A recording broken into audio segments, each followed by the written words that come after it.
नमस्कार दोस्तों, स्वागत है आपका हमारे Chhattisgarh current affair monthly revision series में। आज हम 1 से 31 दिसंबर के करंट अफेयर्स के बारे में चर्चा करेंगे। वीडियो की पीडीएफ प्राप्त करने के लिए आप हमारे टेलीग्राम से जुड़ सकते हैं, जिसकी लिंक आपको डिस्क्रिप्शन और कमेंट्स में दे दी गई है।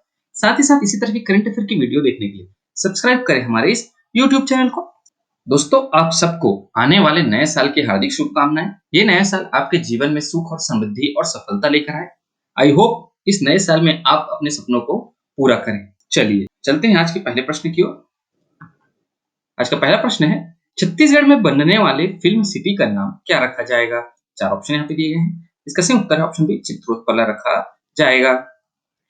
छत्तीसगढ़ में 147 करोड़ रुपए की लागत से चित्रोत्पला फिल्म सिटी बनेगी। चित्रोत्पला फिल्म सिटी के निर्माण से छत्तीसगढ़ी फिल्में, छत्तीसगढ़ी नाटकों को प्रोत्साहन मिलेगा, साथ ही पर्यटन को भी बढ़ावा मिलेगा। केंद्र सरकार ने छत्तीसगढ़ पर्यटन विकास के लिए 147.66 करोड़ रुपए की राशि स्वीकृत कर दी है। छत्तीसगढ़ को यह fund special assistant to states for capital investment 2024-25 के तहत मिला है। इसके तहत 95.79 करोड़ रुपए की लागत से रायपुर के मानातूता में चित्रोत्पला फिल्म सिटी का निर्माण किया जाएगा। इसके साथ ही मानातूता में 51.87 करोड़ रुपए की लागत से जनजाति और सांस्कृतिक कन्वेंशन सेंटर को भी बनाया जाएगा। हमारा अगला प्रश्न है, भारतीय राज्य वन सर्वेक्षण रिपोर्ट 2023 के अनुसार छत्तीसगढ़ के वन क्षेत्र में कितने वर्ग किलोमीटर की वृद्धि हुई है? इसका सही उत्तर है ऑप्शन सी, 683 वर्ग किलोमीटर की वृद्धि हुई है। भारतीय वन सर्वेक्षण रिपोर्ट ISFR 2023 के अनुसार छत्तीसगढ़ ने संयुक्त वन एवं वन आवरण वृद्धि में देश में प्रथम स्थान प्राप्त किया है। भारतीय वन सर्वेक्षण रिपोर्ट के अनुसार छत्तीसगढ़ का कुल आवरण क्षेत्र 55,812 वर्ग किलोमीटर है। छत्तीसगढ़ राज्य ने 94.75 वर्ग किलोमीटर के वन आवरण क्षेत्र की वृद्धि की है, जो 2021 की रिपोर्ट की तुलना में 0.0% की बढ़ोतरी को दर्शाता है। ISFR 2023 में उल्लेख है कि छत्तीसगढ़ ने वन और वृक्ष आवरण क्षेत्र में कुल 683 वर्ग किलोमीटर की वृद्धि दर्ज की है। राज्य ने वृक्ष क्षेत्र में भी 702.75 वर्ग किलोमीटर की वृद्धि हासिल की है, जो छत्तीसगढ़ को इस क्षेत्र में भी शीर्ष पर रखता है। रिपोर्ट के अनुसार 2021 से 2023 के लिए छत्तीसगढ़ में बहुत सघन वन का क्षेत्र 7,068 वर्ग किलोमीटर से बढ़कर 7,416 वर्ग किलोमीटर हो गया है, जो 348.57 वर्ग किलोमीटर की प्रभावशाली वृद्धि को दर्शाता है। इसी तरह खुले वन क्षेत्र में भी वृद्धि हुई है, जो 16,370 वर्ग किलोमीटर से बढ़कर 16,411 वर्ग किलोमीटर तक पहुंच गया है। वर्ष 2021 की तुलना में देश के वन व वृक्ष आवरण में 1445 वर्ग किलोमीटर की वृद्धि हुई है, जिसमें वन आवरण में 156 वर्ग किलोमीटर और वृक्ष आवरण में 1289 वर्ग किलोमीटर की वृद्धि शामिल है। वन व वृक्ष आवरण में अधिकतम वृद्धि दर्शाने वाले शीर्ष 4 राज्य कौन कौन से हैं?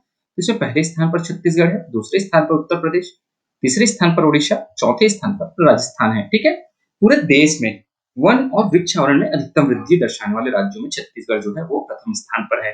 ठीक है, तो छत्तीसगढ़ 683 दशमलव समथिंग कुछ था, तो उसको राउंड फिगर में यहाँ पे 684 वर्ग किलोमीटर लिखा गया है। ठीक है, इसमें कंफ्यूज मत होइएगा।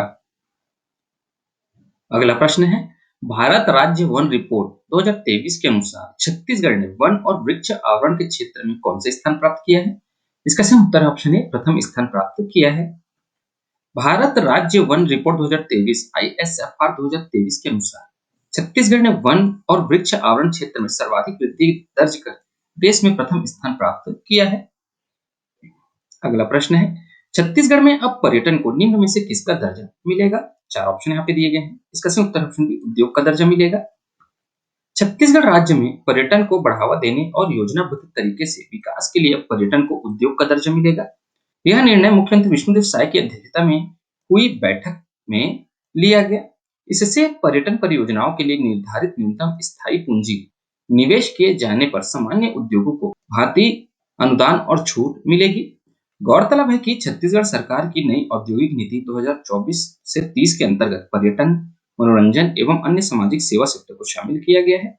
इसके अलावा भारत सरकार एवं छत्तीसगढ़ पर्यटन नीति 2020 में पर्यटन परियोजनाओं के लिए निर्धारित न्यूनतम स्थायी पूंजी निवेश किए जाने पर सामान्य उद्योगों की भांति रियायत दी जाएगी। छत्तीसगढ़ की नई पर्यटन नीति 2025-2030 बनाई जा रही है। और छत्तीसगढ़ में अब पर्यटन को उद्योग का दर्जा मिलेगा। मौजूदा पर्यटन नीति की अवधि मार्च 2025 को समाप्त हो रही है। छत्तीसगढ़ की नई पर्यटन नीति 1 अप्रैल 2025 से लागू होगी। अगला प्रश्न है, हाल ही में चर्चित मधेश्वर पहाड़ छत्तीसगढ़ के निम्न में से किस जिले में स्थित है? इसका सही उत्तर है ऑप्शन बी, जसपुर जिले में स्थित है। छत्तीसगढ़ के जसपुर जिले में स्थित मधेश्वर पहाड़ को शिवलिंग की विश्व की सबसे बड़ी प्राकृतिक प्रतिकृति के रूप में मान्यता मिली है। इस ऐतिहासिक उपलब्धि को golden book of world record में स्थान मिला है। रिकॉर्ड बुक में लार्जेस्ट नेचुरल फैक्सिमिली ऑफ शिवलिंग के रूप में मधेश्वर पहाड़ को दर्ज किया गया है। अगला प्रश्न है, पर्यटन वेबसाइट में शामिल होने वाला छत्तीसगढ़ का पहला जिला कौन बना है? 4 ऑप्शन है, इसका सही उत्तर है ऑप्शन सी, जसपुर बना है। जसपुर पर्यटन वेबसाइट में शामिल होने वाला देश का पहला जिला बन गया है। अब देश भर के पर्यटन प्रेमी जसपुर की हरी भरी वादियों की जानकारी के लिए पर्यटन वेबसाइट www.ismytrip.com का उपयोग कर सकते हैं। अब पर्यटन वेबसाइट के माध्यम से प्रेमियों को जसपुर के नैसर्गिक जगहों की जानकारी आसानी से मिलेगी। अगला प्रश्न है, छत्तीसगढ़ का पहला फार्मास्यूटिकल पार्क निम्न में से कहां बनेगा? इसका सही उत्तर ऑप्शन सी, नवा रायपुर में बनेगा। छत्तीसगढ़ में सेंट्रल इंडिया का नया फार्मास्यूटिकल हब बनने जा रहा है। मुख्यमंत्री श्री विष्णुदेव साय ने इसके लिए मंजूरी दे दी है। फार्मास्यूटिकल पार्क से नए अनुसंधान, विकास और अंतर्राष्ट्रीय निवेश में वृद्धि हेतु नवा रायपुर अटल नगर विकास प्राधिकरण द्वारा सेक्टर 22 के ग्राम तूता में छत्तीसगढ़ राज्य औद्योगिक विकास निगम को फार्मास्यूटिकल पार्क की स्थापना के लिए 141 एकड़ भूमि आवंटित की है। तो फार्मास्यूटिकल हब कहाँ बनेगा? राया रायपुर के ग्राम तूता में बनेगा, जिसके लिए 141 एकड़ की भूमि आवंटित कर दी गई है। ठीक है। अगला प्रश्न है, इको रेस्टोरेशन पॉलिसी तैयार करने में छत्तीसगढ़ देश के कौन से क्रम का राज्य बना है? 4 ऑप्शन है, इसका सही उत्तर है ऑप्शन बी, दूसरे क्रम का राज्य बना है।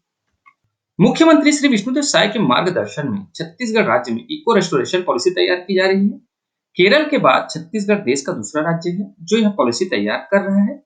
इस नीति का मुख्य उद्देश्य राज्य के खोए हुए वनों, आर्द्र भूमियों और अन्य पारिस्थितिक तंत्रों को पुनर्स्थापित करना है। जैव विविधता के संरक्षण, जलवायु परिवर्तन के प्रभावों को कम करने और सतत विकास लक्ष्यों के साथ समन्वय स्थापित करने के लिए इको रेस्टोरेशन अत्यंत आवश्यक है। यह पहल एक अधिक समावेशी और सुदृढ़ पर्यावरणीय भविष्य सुनिश्चित करने में महत्वपूर्ण भूमिका निभाएगी। अगला प्रश्न है, छत्तीसगढ़ राज्य की वर्तमान सरकार ने किस वर्ष तक प्रदेश की जीडीपी को 10 लाख करोड़ तक पहुंचाने का लक्ष्य रखा है? इसका सही उत्तर है ऑप्शन सी, वर्ष 2028 तक। मुख्यमंत्री श्री विष्णुदेव साय की सरकार ने 1 वर्ष पूर्ण होने के उपलक्ष्य में आयोजित प्रेस कॉन्फ्रेंस में मीडिया प्रतिनिधियों को स्थानीय न्यूज सर्किट हाउस में संबोधित करते हुए कहा है कि 13 दिसंबर को हमारी सरकार का पहला साल पूरा हो रहा है तथा श्री विष्णुदेव साय ने कहा कि हमने वर्ष 2028 तक प्रदेश की जीडीपी को 10 लाख करोड़ तक पहुंचाने का लक्ष्य रखा है। अगला प्रश्न है, छत्तीसगढ़ में तिलहनी फसलों के लिए बीज उत्पादन और वितरण अनुदान को प्रति क्विंटल 1000 रुपए से बढ़ाकर कितना किया गया है? 4 ऑप्शन दिए गए हैं। इसका सही उत्तर है ऑप्शन बी, 1500 रुपए किया गया है। कृषक समग्र विकास योजना के तहत अक्ति बीज संवर्धन योजना के अंतर्गत तिलहन फसलों के बीज उत्पादन एवं वितरण पर अनुदान में वृद्धि के प्रस्ताव को वित्त विभाग ने मंजूरी दे दी है। मुख्यमंत्री श्री विष्णुदेव साय की पहल पर तिलहनी फसलों के लिए बीज उत्पादन और वितरण अनुदान को प्रति क्विंटल 1000 रुपए से बढ़ाकर 1500 रुपए तक करने की स्वीकृति दी गई। मुख्यमंत्री श्री विष्णुदेव साय की इस पहल का उद्देश्य किसानों को वित्तीय सहायता प्रदान करने के साथ साथ तिलहनी फसलों की खेती को बढ़ावा है। उल्लेखनीय है कि अक्ति बीज संवर्धन योजना की शुरुआत से अब तक बीज उत्पादन और वितरण अनुदान में कोई वृद्धि नहीं की गई थी। अब तिलहन फसलों के बीज उत्पादन एवं वितरण पर प्रति क्विंटल 500 रुपए की अतिरिक्त अनुदान मिलेगा। अगला प्रश्न है, छत्तीसगढ़ राज्य गौ सेवा आयोग के अध्यक्ष किसे नियुक्त किया गया है? इसका सही उत्तर ऑप्शन है, श्री विशेषर सिंह पटेल को नियुक्त किया गया है। अगला प्रश्न है, मुख्यमंत्री श्री विष्णुदेव साय ने गौशालाओं को प्रति मवेशी दी जाने वाली अनुदान राशि 25 रुपए से बढ़ाकर कितने रुपए करने की घोषणा की है? इसका सही उत्तर है ऑप्शन बी, 35 रुपए करने की घोषणा की है। श्री विशेषर सिंह पटेल को छत्तीसगढ़ राज्य गौ सेवा आयोग के अध्यक्ष के रूप में नियुक्त किया गया है। साथ ही मुख्यमंत्री श्री विष्णुदेव साय ने गौशालाओं को प्रति मवेशी दी जाने वाली अनुदान राशि 25 रुपए से बढ़ाकर 35 रुपए करने की घोषणा भी की है।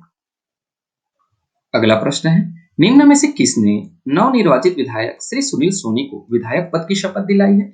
इसका सही उत्तर है option C, doctor Raman Singh ने शपथ दिलाई है।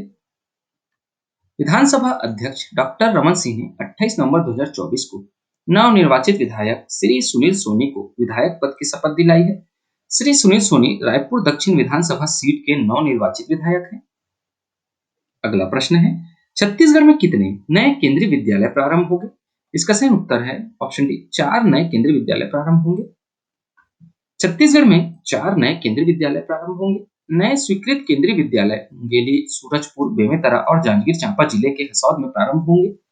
उल्लेखनीय है कि प्रधानमंत्री श्री नरेंद्र मोदी की अध्यक्षता में आर्थिक मामलों की मंत्रिमंडल समिति द्वारा देश भर में 85 नए केंद्रीय विद्यालय खोलने की मंजूरी दी गई है।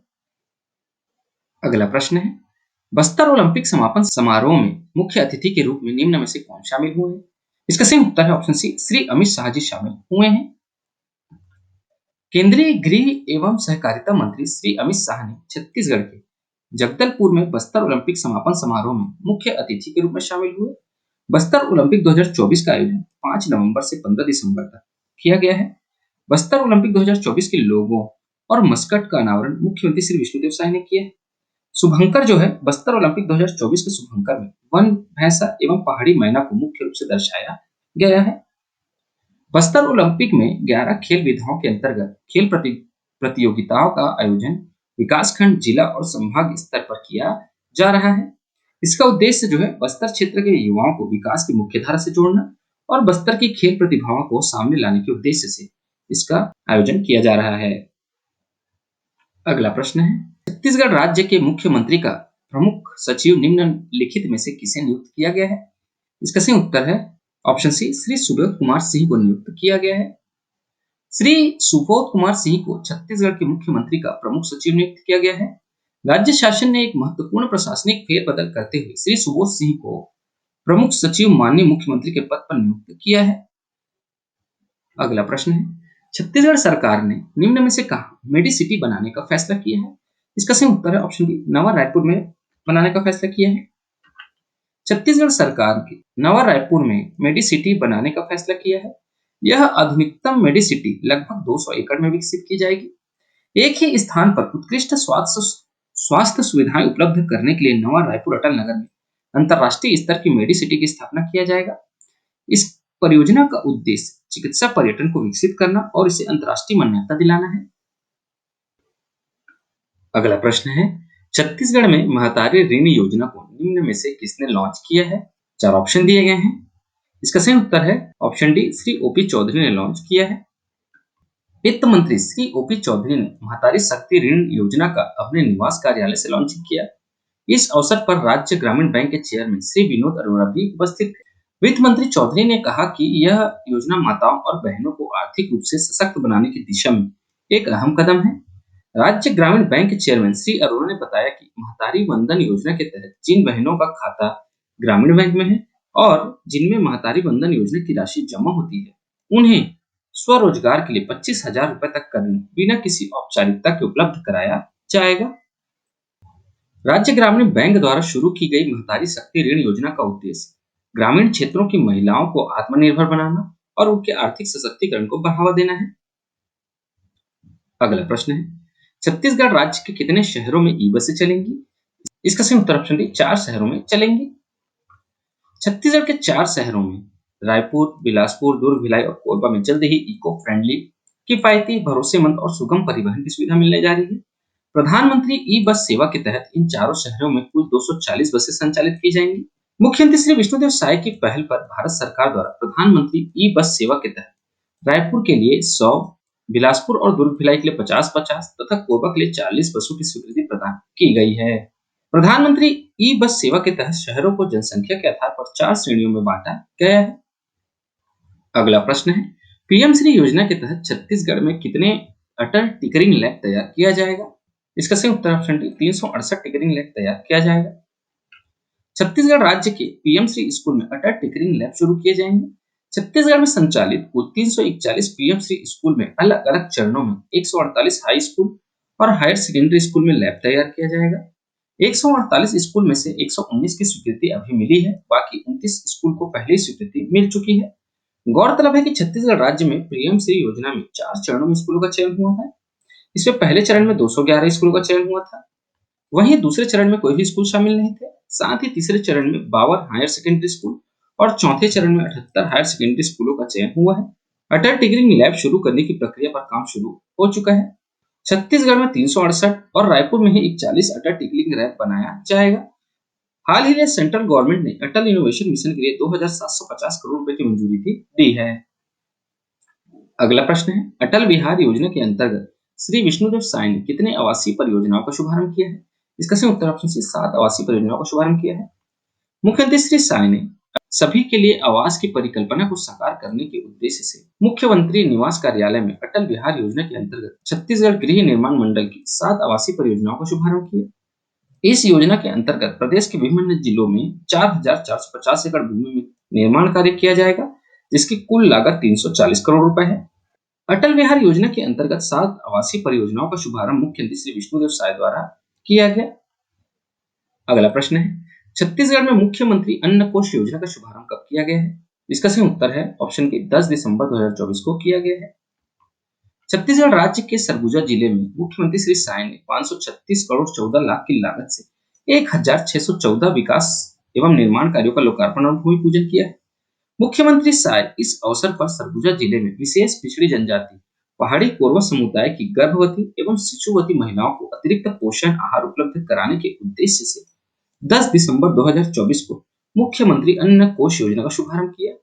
जिला प्रशासन सरगुजा की ओर से यह पायलट प्रोजेक्ट के रूप में शुरू की गई है। इससे पहाड़ी कोरवा समुदाय में मातृ मृत्यु दर और शिशु मृत्यु दर को कम करने में मदद मिलेगी।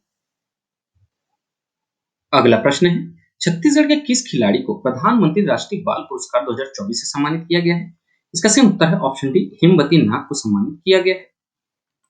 राष्ट्रपति भवन नई दिल्ली में आयोजित कार्यक्रम में छत्तीसगढ़ के कोंडागांव जिले की राष्ट्रीय जूडो खिलाड़ी हेमवती नाग को राष्ट्रपति श्रीमती द्रौपदी मुर्मू द्वारा प्रधानमंत्री राष्ट्रीय बाल पुरस्कार 2024 से सम्मानित किया गया।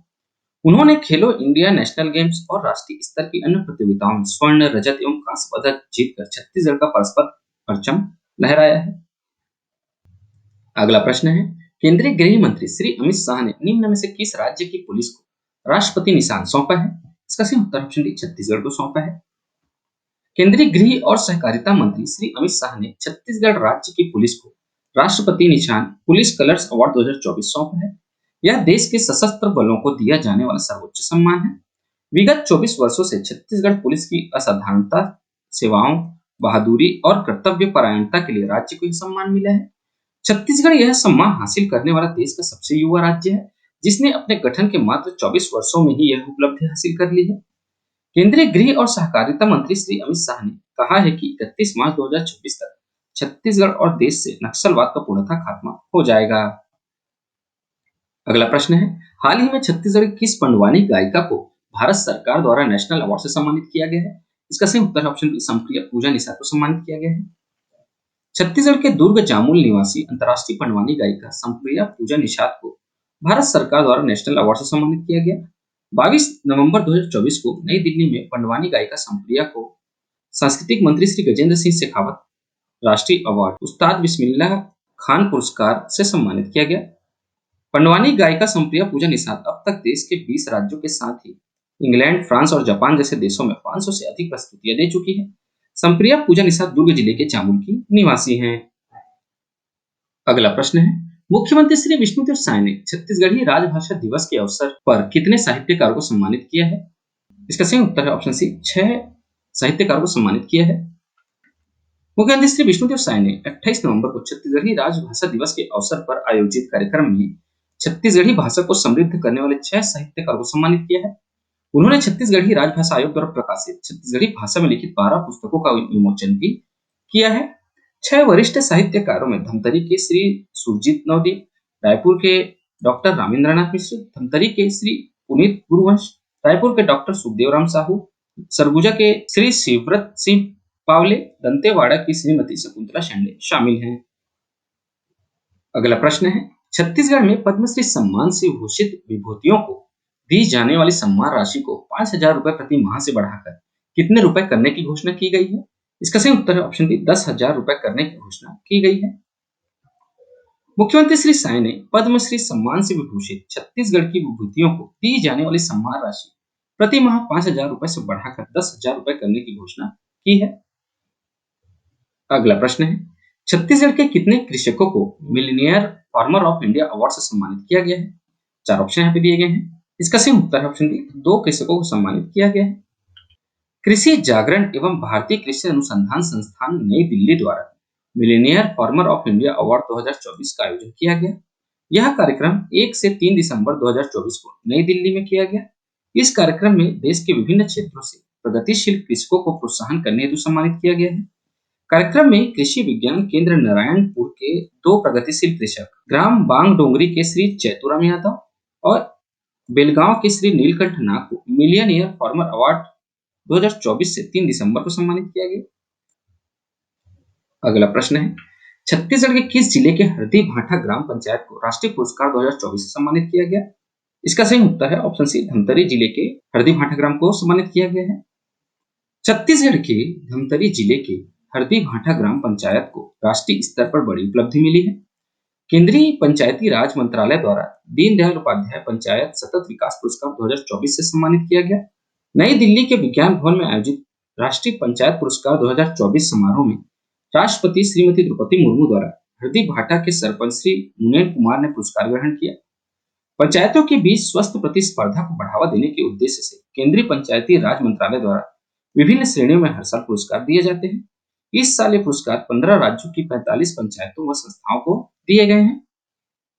इसी के तहत दीनदयाल उपाध्याय पंचायत सतत विकास पुरस्कार 27 पंचायतों को प्राप्त हुआ। ये पुरस्कार कुल 9 विषयों के तहत दिया जाता है। ग्राम पंचायत हरदी भाटा को सामाजिक रूप से न्याय संगत एवं सामाजिक रूप से संरक्षित पंचायत की श्रेणी में पुरस्कृत किया गया। ग्राम पंचायत को 50 लाख रुपए पुरस्कार राशि भी प्रदान की गई है। अगला प्रश्न है, छत्तीसगढ़ में पीएम स्वनिधि योजना के सफल क्रियान्वयन के लिए निम्न में से किस जिले को पुरस्कृत किया गया है? इसका सही उत्तर ऑप्शन सी, धमतरी जिले को पुरस्कृत किया गया है। चलिए डिटेल में पढ़ते हैं। प्रधानमंत्री street vendors Atmanirbhar Nidhi PM Svanidhi योजना में धमतरी जिले को सफलता मिली है। मुख्यमंत्री श्री विष्णुदेव साय और उप मुख्यमंत्री श्री अरुण साव ने नगर निगम धमतरी को पीएम स्वनिधि योजना राष्ट्रीय शहरी आजीविका मिशन के सफल क्रियान्वयन के लिए पुरस्कृत किया है। यह सम्मान रेहड़ी पटरी व्यवसायों की मदद में अव्वल रहने के मद्देनजर नगर निगम धमतरी को मिला है। नगर निगम धमतरी ने इन योजनाओं के अंतर्गत छोटे व्यापारियों, रेहड़ी पटरी विक्रेताओं और शहरी गरीबों को आत्मनिर्भर बनाने की दिशा में सराहनीय कार्य किया है। धमतरी नगर निगम ने प्रधानमंत्री street vendors Atmanirbhar Nidhi PM Svanidhi योजना के तहत सैकड़ों रेहड़ी पटरी व्यवसायियों को किफायती ऋण उपलब्ध कराया है। अगला प्रश्न है, छत्तीसगढ़ के किस जिले में संचालित स्कूल फिर चले अभियान को स्कॉच अवार्ड में सिल्वर अवार्ड से सम्मानित किया गया है? इसका सही उत्तर ऑप्शन बी, बीजापुर। छत्तीसगढ़ राज्य के बीजापुर जिले में शिक्षा के क्षेत्र में स्कूल फिर चले अभियान को राष्ट्रीय स्तर पर सराहा जा रहा है। इस अभियान के लिए स्कूल वेंडे वर्राट पंडुम को स्कॉच अवार्ड में सिल्वर अवार्ड से सम्मानित किया गया। इस अभियान के तहत माओवाद प्रभावित क्षेत्रों में 20 वर्षों से बंद पड़े 28 स्कूलों को फिर से खोलने में सफलता प्राप्त हुई है। इस अभियान के अंतर्गत जिले के 550 गांव में घर घर जाकर सर्वे किया गया और 6 से 18 वर्ष के लगभग 7,000 बच्चों की पहचान की गई। इन क्षेत्रों में बच्चों को 20 साल बाद शिक्षा का अधिकार मिल रहा है। हमारा अगला प्रश्न है, हाल ही में चर्चित तीरंदाज सुशीला नेताम किस जिले से संबंधित है? इसका सही उत्तर ऑप्शन सी, कोंडागांव जिले से संबंधित है। हाल ही में चर्चित कुमारी सुशीला नेताम कोंडागांव जिले की होनहार तीरंदाज है। कुमारी सुशीला नेताम ने जमशेदपुर राष्ट्रीय तीरंदाजी में रजत पदक जीता है। 15 दिसंबर से 20 दिसंबर 2024 के बीच जमशेदपुर झारखंड में आयोजित इस प्रतियोगिता में कुमारी सुशीला नेताम ने इंडियन राउंड के टीम इवेंट में रजत पदक हासिल किया। सुशीला ने अपनी इस सफलता के साथ ही अगले माह उत्तराखंड में आयोजित होने वाले राष्ट्रीय खेल 2024 के लिए भी क्वालिफाई किया है। अगला प्रश्न है, पहल बहुमूल्य जीवन बचाने की पुस्तक के लेखिका कौन है? इसका सही उत्तर ऑप्शन है, डॉक्टर प्रतिभा जैन शाह है। पंडित जवाहरलाल नेहरू चिकित्सा महाविद्यालय रायपुर के निश्चेतना विभाग की विभागाध्यक्ष डॉक्टर प्रतिभा जैन द्वारा लिखित पहल बहुमूल्य जीवन बचाने की पुस्तक का विमोचन किया गया। इस पुस्तक में आपातकालीन स्थिति में जीवन बचाने के लिए उपचारों के संबंध में जानकारी दी गई है। अगला प्रश्न है, सौर समाधान और मनोबस्तर ऐप का निम्न में से किसने लॉन्च किया है? इसका सही उत्तर है ऑप्शन बी, श्री विष्णुदेव साय ने किया है। हाल ही में छत्तीसगढ़ के मुख्यमंत्री श्री विष्णुदेव साय ने सौर समाधान ऐप और मनोबस्तर ऐप लॉन्च किया है। सौर समाधान ऐप छत्तीसगढ़ राज्य अक्षय ऊर्जा विकास प्राधिकरण क्रेडा द्वारा विकसित किया गया है। इसके माध्यम से क्रेडा द्वारा संचालित योजनाओं व राज्य में स्थापित सौर संयंत्र के बारे में शिकायत निराकरण के बारे में जानकारी प्राप्त किया जा सकता है। छत्तीसगढ़ में बस यात्रियों को बस की समय सारणी और बस रूट की जानकारी घर बैठे मिल सकेगी। मुख्यमंत्री श्री विष्णुदेव साय ने सुशासन की अवधारणा पर अमल करते हुए यात्रियों की यात्रा को सुगम और सरल बनाने के लिए बस संगवारी ऐप लॉन्च किया है। यह ऐप परिवहन विभाग द्वारा तैयार किया गया है, जिसे गूगल प्ले स्टोर से डाउनलोड किया जा सकेगा। अगला प्रश्न है, छत्तीसगढ़ राज्य गौ संरक्षण एवं संवर्धन समिति द्वारा प्रकाशित गाय धर्म और विज्ञान पुस्तक का विमोचन किसने किया है? इसका सही उत्तर है ऑप्शन बी, श्री विष्णुदेव साय ने किया है। पुस्तक का नाम क्या है? गाय धर्म और विज्ञान। प्रकाशनकर्ता छत्तीसगढ़ राज्य गौ संरक्षण एवं संवर्धन समिति द्वारा। विमोचनकर्ता कौन है? श्री विष्णुदेव साय है। इस पुस्तक में गाय के धार्मिक और वैज्ञानिक महत्व को बताया गया है। पूरे देश में 4 जनवरी 2025 को गौ विज्ञान परीक्षा का आयोजन किया जा रहा है, जिसमें देश भर के लगभग 1.25 लाख स्कूली छात्र छात्राएं शामिल होंगी। ज्ञात हो कि गौशालाओं को चारे के लिए दी जा रही अनुदान राशि प्रति गाय 25 रुपए से बढ़ाकर 35 रुपए करने की घोषणा की है। राज्य सरकार द्वारा गौ माता के संरक्षण और संवर्धन के लिए आयोग का गठन किया गया है। अगला प्रश्न है, छत्तीसगढ़ में निम्न में से कहां प्रदेश का पहला साइबर भवन का शुभारंभ हुआ है? इसका सही उत्तर है ऑप्शन बी, नवा रायपुर में हुआ है। मुख्यमंत्री श्री विष्णुदेव साय ने पुलिस मुख्यालय नवा रायपुर में राज्य स्तरीय साइबर भवन का उद्घाटन किया। इस अवसर पर मुख्यमंत्री श्री साय ने पुलिस विभाग द्वारा निर्मित समाधान मोबाइल ऐप और सशक्त मोबाइल ऐप को भी लॉन्च किया है। अगला प्रश्न है, हाल ही में चर्चित प्राचीन कुदरगढ़ धाम निम्न में से किस जिले में है? इसका सही उत्तर है ऑप्शन ए, सूरजपुर जिले में है। हाल ही में चर्चित प्राचीन कुदरगढ़ धाम सूरजपुर जिले में है। मां बाघेश्वरी देवी लोक न्याय ट्रस्ट कुदरगढ़ के प्रथम निर्वाचित अध्यक्ष श्री रामसेवक पैकरा बने हैं। गौरतलब है कि सूरजपुर जिले के प्राचीन कुदरगढ़ धाम में मां बाघेश्वरी का पुराना मंदिर स्थापित है। अगला प्रश्न है, छत्तीसगढ़ राज्य के शिल्पी कल्याण बोर्ड के अध्यक्ष कौन है? इसका सही उत्तर है ऑप्शन डी, सुश्री मोना सेन जी हैं। छत्तीसगढ़ राज्य के शिल्पी कल्याण बोर्ड के अध्यक्ष सुश्री मोना सेन हैं तथा हाल ही में छत्तीसगढ़ राज्य सरकार ने विशेषर सिंह पटेल को राज्य गौ सेवा आयोग का नया अध्यक्ष नियुक्त किया है। अगला प्रश्न है, प्रतिवर्ष छत्तीसगढ़ी राजभाषा दिवस कब मनाया जाता है? इसका सही उत्तर है ऑप्शन सी, 28 नवंबर को मनाया जाता है। छत्तीसगढ़ी भाषा को एक विशेष दर्जा दिलाने राजभाषा आयोग का गठन किया गया था, जो वर्तमान में भी सक्रिय है। छत्तीसगढ़ी को राजभाषा का दर्जा दिया गया है। छत्तीसगढ़ी भाषा की लिपि देवनागरी है और छत्तीसगढ़ी भाषा हिंदी के अत्यंत निकट है। इस राजभाषा का प्रकाशन 11 जुलाई 2008 को राजपत्र में किया गया। इस आयोग का कार्य 14 अगस्त 2008 से चालू हुआ। इस आयोग के प्रथम सचिव पद्मश्री डॉक्टर सुरेंद्र दुबे जी थे। छत्तीसगढ़ी राजभाषा आयोग के प्रथम अध्यक्ष पंडित श्यामलाल चतुर्वेदी थे। अगला प्रश्न है, निम्न में से किसे छत्तीसगढ़ वॉलीबॉल संघ का प्रदेश अध्यक्ष निर्वाचित किया गया है? इसका सही उत्तर है ऑप्शन ए, श्री महेश गागड़ा को निर्वाचित किया गया है। मुख्यमंत्री श्री विष्णुदेव साय ने श्री महेश गागड़ा को छत्तीसगढ़ वॉलीबॉल संघ का प्रदेश अध्यक्ष निर्वाचित किया है। छत्तीसगढ़ में जनजातीय जीवन शैली पर आधारित ट्राइबल म्यूजियम का निर्माण कहाँ किया जा रहा है? इसका सही उत्तर ऑप्शन डी, रायपुर में किया जा रहा है। जनजातीय जीवन शैली पर आधारित ट्राइबल म्यूजियम जल्द ही मूर्त रूप लेगा। यह म्यूजियम प्रदेश के जनजातीय परिदृश्य में देश में एक नया स्थान प्रदान करेगा। नया रायपुर स्थित आदिम जाति अनुसंधान एवं प्रशिक्षण संस्थान के परिसर में बनाए जा रहे इस म्यूजियम का आदिम जाति कल्याण विभाग के प्रमुख सचिव श्री सोनमणि बोरा ने 10 दिसंबर तक पूर्ण करने के निर्देश दिए हैं। गौरतलब है कि 2 मंजिला इस म्यूजियम में कुल 14 गैलरियां बनाई जा रही हैं। अगला प्रश्न है, हाल ही में छत्तीसगढ़ सरकार और राष्ट्रीय डेयरी विकास बोर्ड के बीच किस क्षेत्र के विकास के लिए समझौता हुआ है? इसका सही उत्तर है ऑप्शन डी, डेयरी क्षेत्र के विकास के लिए समझौता हुआ है। छत्तीसगढ़ ने सहकारी विकास और ग्रामीण अर्थव्यवस्था के सशक्तिकरण की दिशा में ऐतिहासिक कदम उठाए हैं।